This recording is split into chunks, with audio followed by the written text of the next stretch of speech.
Hello guys, dito tayo ngayon guys sa ating garden at meron akong puno ng peach tree dito. Ito siya ay bagong tanim pero naka-recover na siya within 1 month. Nang mula siya sa paso na i-transfer namin siya sa ground, sa lupa.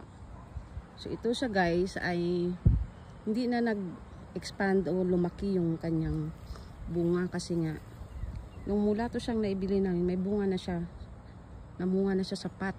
So dapat to ito ay lalaki pa.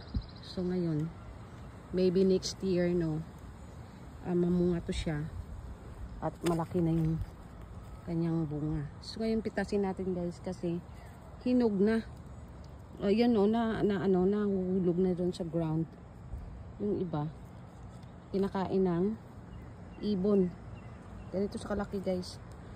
Alam nyo ba ito ay mahal ito na fruits. So yun. Pitasin na natin. Tsaka ano to siya, masustansya to guys. O yan o. Na ano na. Yan.